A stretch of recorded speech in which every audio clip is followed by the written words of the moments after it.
E se a própria natureza, sabe, a evolução, tivesse nos dado uma das ferramentas mais incríveis da inteligência artificial? Pois é, a gente está falando de algoritmos genéticos. Um método que basicamente evolui soluções para problemas que são, nossa, super complexos.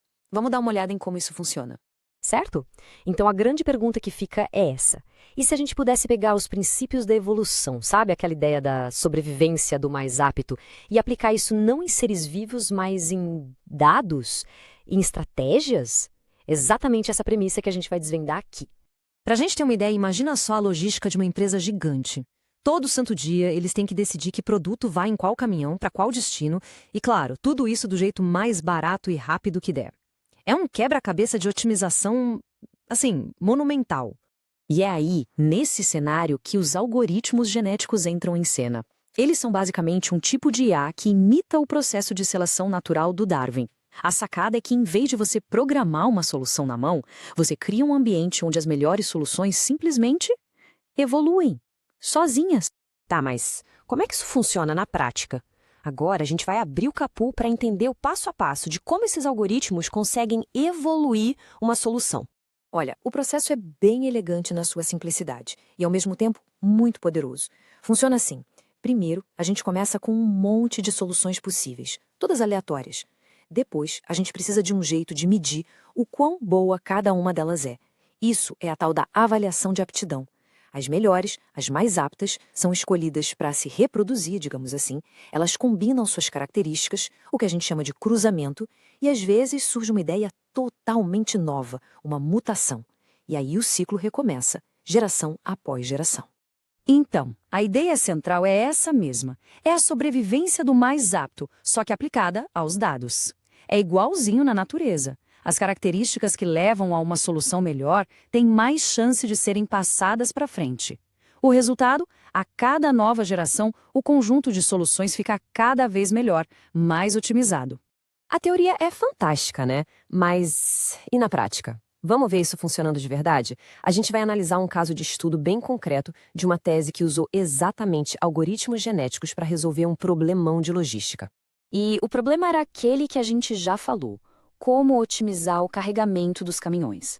Uma tarefa que acontece todo dia, super complexa e que mexe direto no bolso da empresa e, claro, na satisfação de quem compra.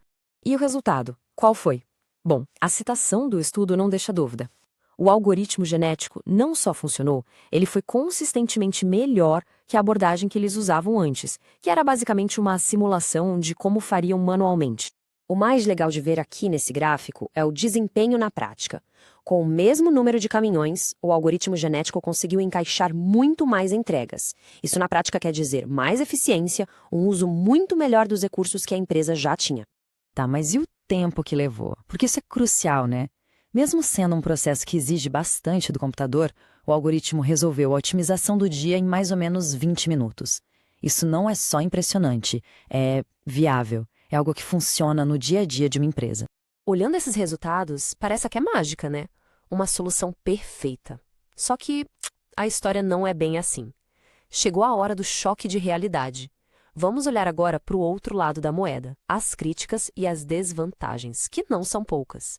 Quem estuda o assunto a fundo aponta 4 grandes desafios.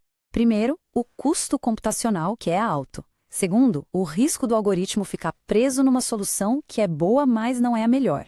Terceiro, a dificuldade de ajustar os parâmetros. E, por último, um ponto super importante, a falta de garantia de que a resposta que ele te deu é, de fato, a melhor resposta possível.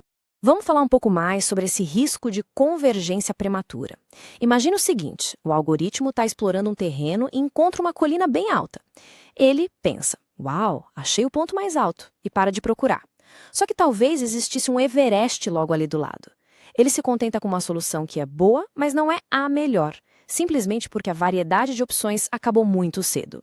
E isso já puxa o outro problema, que é a sensibilidade. Ajustar os detalhes do algoritmo, tipo a taxa de mutação, é uma coisa super delicada. Se tiver pouca mutação, ele fica preso nessas colinas que a gente falou. Se tiver mutação demais, vira uma bagunça, uma busca aleatória que não chega a lugar nenhum. Achar o ponto certo é quase uma arte, não é uma ciência exata. E claro, não dá para esquecer do custo computacional.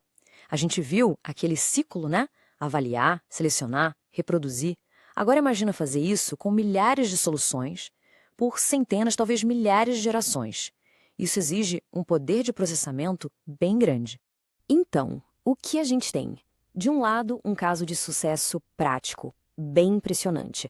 Do outro, uma série de falhas teóricas e desafios bem reais. Como é que a gente junta essas duas coisas? A resposta é entender que algoritmos genéticos não são uma bala de prata, são uma ferramenta e uma ferramenta bem especializada. E tem um conceito na ciência da computação que ilustra isso perfeitamente: o teorema do no free lunch, que a gente pode traduzir como não existe almoço grátis. É uma ideia fundamental na área de otimização que, no fundo, é uma grande lição de humildade. O que esse teorema diz de um jeito bem simples é o seguinte: não existe um algoritmo de otimização que seja o melhor para todos os problemas. Ponto. Um algoritmo que é genial para resolver logística, como a gente viu, provavelmente vai ser péssimo para, sei lá, projetar uma nova proteína. Essa especialização toda tem um preço. Então, afinal, quando que a gente deve usar um algoritmo genético? Essa tabela resume bem a história. Eles são fantásticos para problemas cabeludos, complexos, com um universo de soluções possíveis. E principalmente quando uma solução boa o suficiente já resolve a vida. Agora, para problemas mais simples ou quando a gente precisa ter a certeza de que achou a melhor resposta, talvez seja melhor buscar outra ferramenta na caixa. Isso tudo nos leva a uma reflexão final. A grande busca na ciência da computação, e talvez na vida, não é por um algoritmo mestre que resolva tudo. A verdadeira sabedoria está em entender a fundo a natureza do problema para poder escolher a ferramenta certa. No fim das contas, a inteligência de verdade é saber qual chave abre cada fechadura. Valeu pela companhia nessa análise.